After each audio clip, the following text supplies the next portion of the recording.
Hey everybody, this is Ed Weiser, Reef to Weiser on the Reef to Reef forum, and this is a new show we're doing. It's a weekly news roundup and live sales and talk about vendors, and we'll be talking to different forum members and Reef Squad members and moderators during the course of these videos, talking to everybody, getting everybody familiar with the forum and how to use the forum. We want to make everybody aware of the the forum and all you can use and how you can get around the forum and all that kind of good stuff. So, you know, the first thing we're going to do, we're going to show you how to get around the forum and and that. So we're going to bring up the forum itself and let you see that you can see the forum and how to operate it by just running through the different sections. In the general aquarium discussion section, it's mainly the tank emergencies, basic reef discussions. So you want to make sure you put your post in where you will get the best information for what you're doing or what your problem is or your question. That's the main thing, because a lot of times you'll put it in the general section and it might get lost. So always look for the section of what exactly you're going to be posting something about. So we have fish sections, we have coral sections, and different types of corals. Then we have, if you've got algae issues, we've got that just for those. And then we have the general inverts, clams, and managed shrimp and such. And then we get into the tank that people have. A lot of people have different types of tanks, and so we really like to. There's different issues with each one, and so that. And if you have an interest in photography or videography, we have sections for people that that like to do that kind of stuff. Then as we get into different selling forums, if you want to buy something, livestock or dry goods, I know it's harder to do this on Facebook now, but here on our forum, you can sell equipment and you can sell fish or corals on here. We trade them, sell them. You can want to buy, group buys and seller feedback. And then we get into announcements on the different types of things going on here at Reef to Reef. We have also, if you have a question about if you want to go to Aquashella or any of the bigger reefing events across the country, we have a section for those too. And we also have a section for the local hobby groups in the different towns across the United States and across the world, actually, in this section. And then, of course, you get into all our different forum sponsors and their forums where you can ask questions and get your answers about when you're purchasing something or you've got a problem with a piece of equipment or that kind of. Where you actually want to get some support information, you want to go to these people in the vendor section where you can actually get some good answer from someone that actually is a part of the company and not just a hobbyist that's answering a question to you. So there's a lot of different vendors on Reef to Reef, and we have probably the widest selection of company forums that you'll ever see on a hobby forum. So always make sure to look through there when you're shopping for a piece of equipment or you've got a problem with a piece of equipment. Make sure you go to these vendor forums and get your information from them straight there so you can get the right thing and you don't get any kind of problems with anything.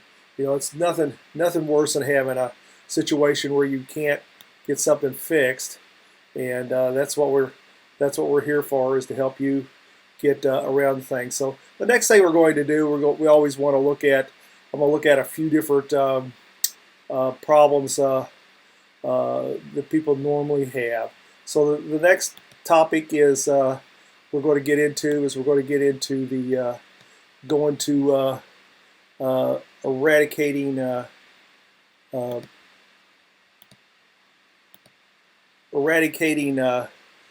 amptasias. This is probably one of the things I've done the most throughout the years is eradicating Amptasia. I've probably dealt with it ever since I've had an aquarium. Actually, I didn't even know there was such a thing 30 some odd years ago, and then all of a sudden I found one. And like many times, the new hobbyists, they'll see these things and say, "Oh, what's this?" And they'll post a picture of it, and everybody in the hobby has seen this a million times, and we've all had the same problems. There are different companies that make different chemical cures or chemical eradications, like X-Actasia, F-Aptasia by Frank Tanks. There are different chemical ones, and they'll work. They'll get rid of the basic animal. Then you have the natural, what I would call the natural cures, which are the Bergula nudibranchs, which are pretty specific about what they'll eat. They basically eat Amptasias, and they'll die after they run out of them. Then you have peppermint shrimp, which I've found in the past that they have a tendency to be what I would call opportunist feeders. So they'll eat Amptasias, but if you're feeding say frozen foods or dry pellets or whatever else, they'll eat those before they'll eat Amptasias. So you want to make sure that you're pretty much almost starving the fish if you've got a lot of fish in the tank before they'll really actually go on and eat the Amptasias, because they'll eat anything else before they'll eat the Amptasia. That's like the last thing. Another thing you have to think about when you do these chemical things is that they'll once the Amptasia is irritated, it will want to spew its insides out, and that just basically spreads the Amptasia. So it's kind of a two-edged sword when you use any kind of when you're fighting these animals. They'll reproduce better when you start messing with them a whole lot. I've learned that most of them will always come back once you get Amptasias in your aquarium, which is hard not to get it because it comes in on corals, it come in on any kind of piece of equipment, or just I've been 6 months without Amptasias and then have them show up out of nowhere with nothing added to the tank, but they'll hide so well in odd spots in your tank. For example, I've had friends have shown me where they've had Amptasias in their plumbing to their sump, inside the plumbing. They'll get up in there and they'll hide, and then they'll come back out once you're not watching for them. So it's something you always have to work with, and you have to understand that these animals are very, very tenacious, and they've learned over centuries to the strategies to stay alive, and so they're always going to be around. You're never going to get rid of them. You have to just learn to do with them. One of the ways I've been able to do some of the stuff that I've done with them was I use a 2-part epoxy or the glue, the hot melt glue stuff, and I will actually use that to cover up the Amptasias and actually seal them and seal their fate, like put them in entomb them. Another one is the matted filefish from ORA.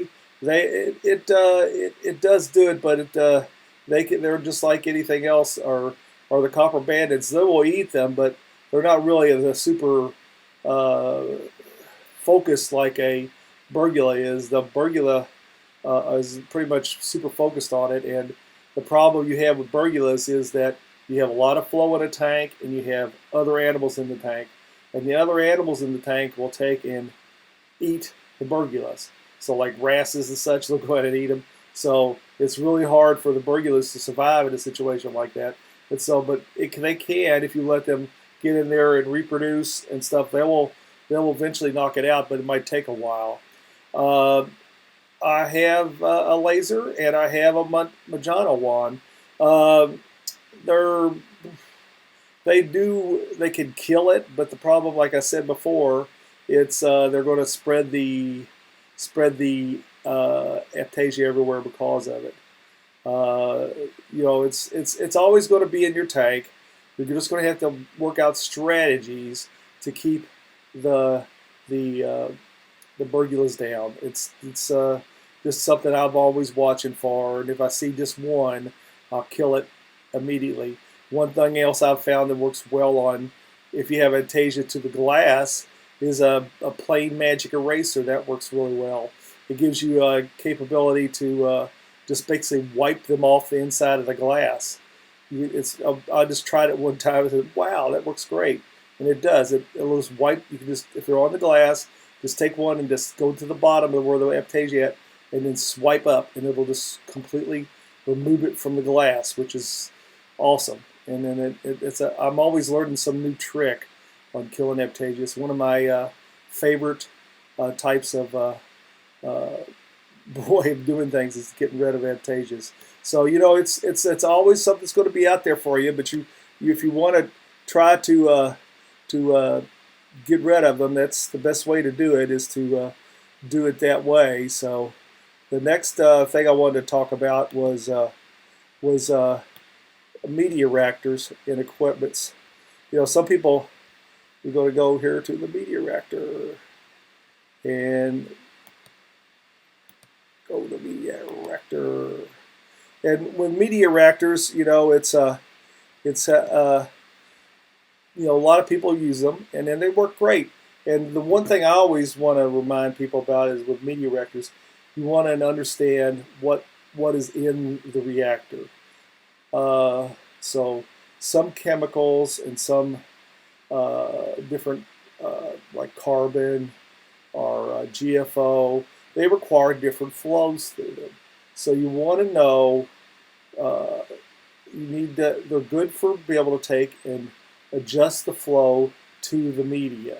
It lets you give you more, if a media works better with a slower flow, you can adjust the flow through the reactor to let you just get a slower flow, and it takes longer for the water has more reaction time to the media that's in the container. So that is probably the one thing that you'll find is the great asset of having a media reactor is to be able to control the flow through it and let you give you a thing. As you can see, 70 at this time, 69.1% of the people have felt that this is a great idea to have a media reactor, and only 12% said no. And it's something you can always use.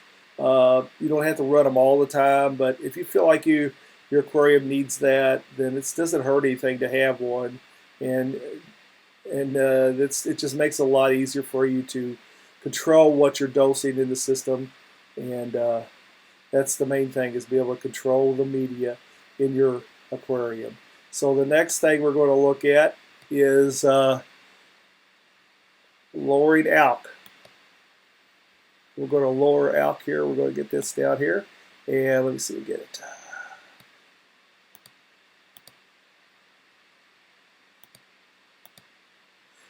In lowering alk, sometimes this can be a very big problem. I have had an issue just recently with one of my aquariums that I had a problem of. I went to test them, and there was no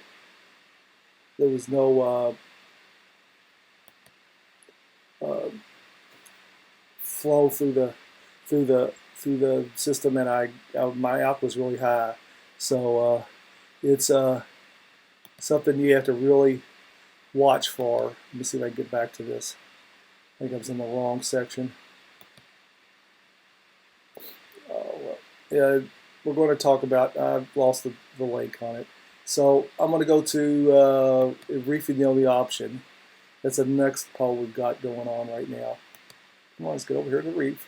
This is live, so I'm going to make some mistakes sometimes. Reef or nothing. I got 61%, and I would consider freshwater 31%. I kind of got back into the freshwater hobby because my wife, I was watching YouTube videos. My wife saw the planted tanks by Takashi Omano years ago, and she loves plants, so I said I'd set her up one. Well, she just loves it, and we have 2 planted tanks in the house. And I am now retired, so I am be moving all my reefing stuff out in into the garage as we sell one of the cars, and all my tanks in the living room and areas in the house are for my wife, so they're all going to be planted tanks. So I consider a planted tank just as difficult and interesting as a reef tank, and you will find that there's a lot of chemistry involved. So if you're a reef hobbyist and want a tank that I consider what I would call a uh, less stress free. There's not as much stress to it because I've killed plants and they come right back. Uh, you know, there's a lot of fun things. I also breed uh, Neocaridina shrimp, and that is always a fun thing to do. And you see all these little shrimp running around, and that's a great get you really into the hobby. There's many big reef people in the hobby. This last, Sanjay Yoshi and Robert Stark of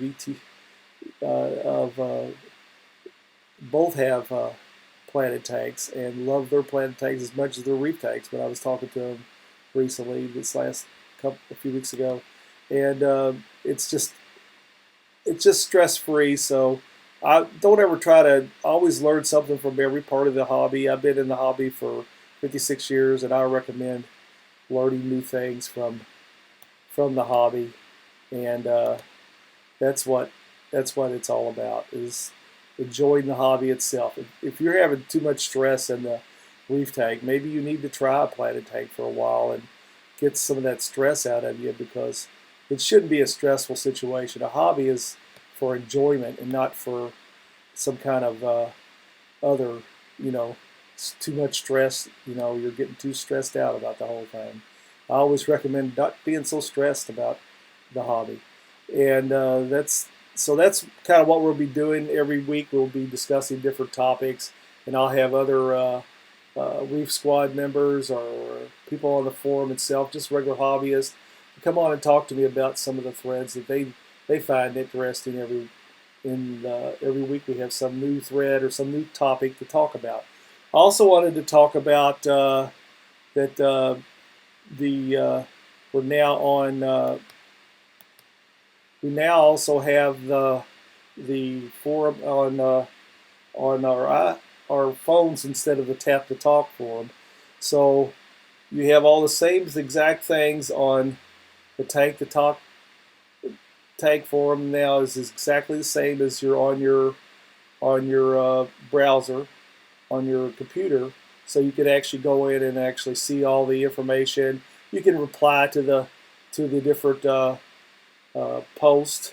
You can pull out the thing and you can see all the new posts, which is what I do mostly.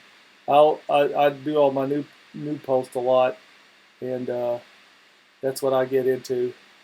And I do new posts a lot and get in here and I'll read everything new for the past hour or two and see if I see anything that I wanted to talk about. There's always so many. We have so many topics, and people are coming on the forum all the time. It's always something new, so I always recommend to check it out every hour or two, because you can get up to 500 or 600, and on a good day you can have 500 or 600 new topics an hour, and it's a big job trying to keep up with all of them.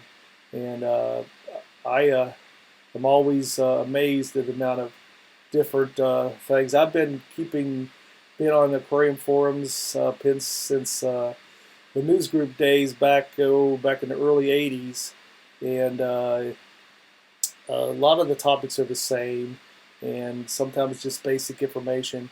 And a lot of people like to access their using their phone, so we made it capable so you can actually go in and see all the different things on your phone. And it's just like if you're on the computer now, and it's real easy for you to send a message, see a message, you know, all that kind of stuff. And you can mark threads, like mark forums red. There, I've looked at all those threads, so now I'm back to the actual forum, and here's what it looks like for me every day. So I read it. I read as much on my phone as I do on the computer. I use the computer more as my multifaceted tool for doing videos like this. So you'll enjoy. You can actually do everything you wanted to do from your computer on your phone to get the same thing. So I wanted to share that information to you.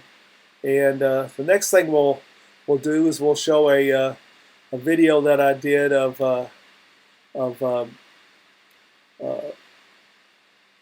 of the Reef bot down in Florida. So let me bring that up for you, and we'll get that up. Hey, we're talking about Reef to Reef. We're going to talk about this new Reef bot. There we have. Hello Reef to Reef, how are you? I'm Rabia. Hey, we're talking about Reef to Reef. We're going to talk about this new Reef bot. Hello Reef to Reef, how are you? I'm Rabia. This is the ReefBot Pro from Reef Kinetics.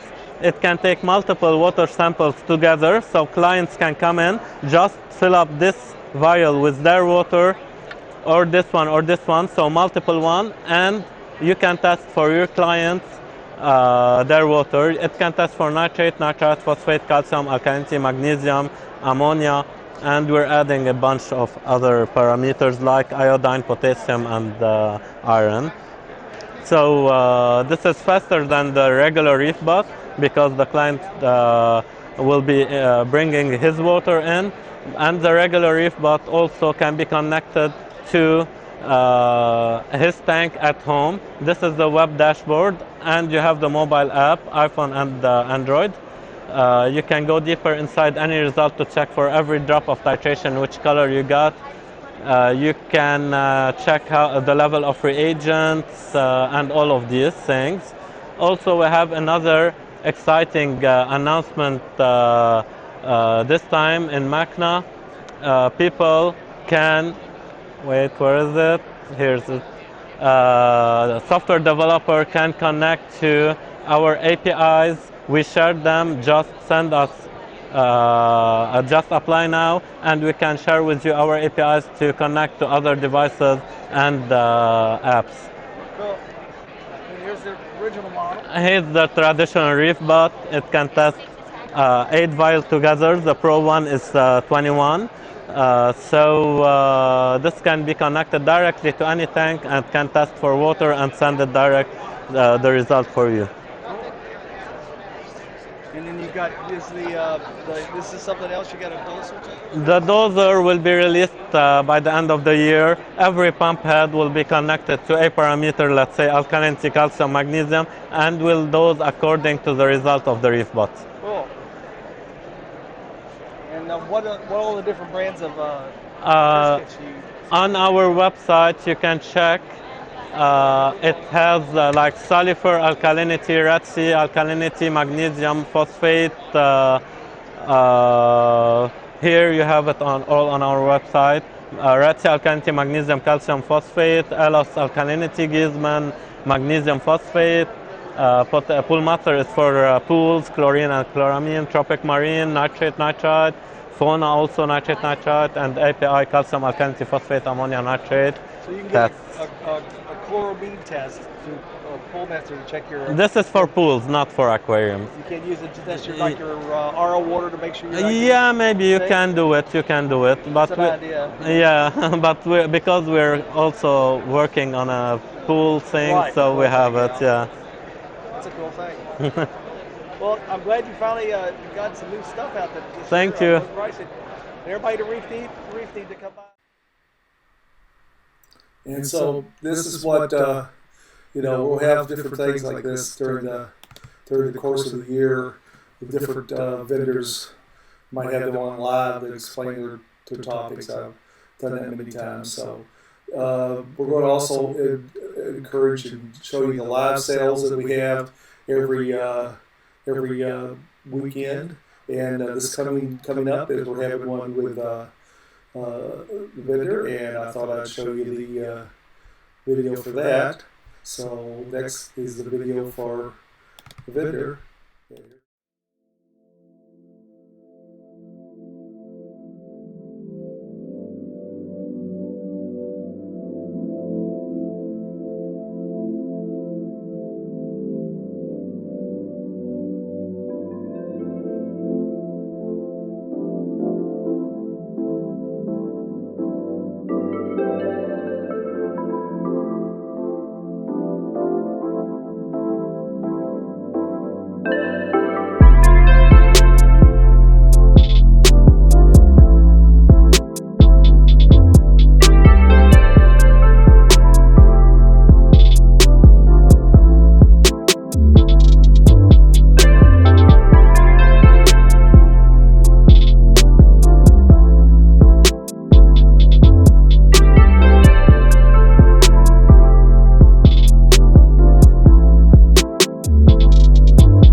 And that is the live sale. We'll be having this coming Saturday.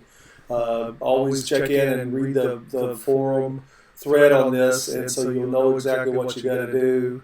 You got to fill out. Every vendor can be a little bit different, so always check it out if you're interested in their sales. Always fun to sit on the couch on a Saturday afternoon, watching a football game maybe, and buy a few corals or pieces of equipment. So check out this coming the 28th for this live sale. And with that, that's it for this issue of Reef to Reef News.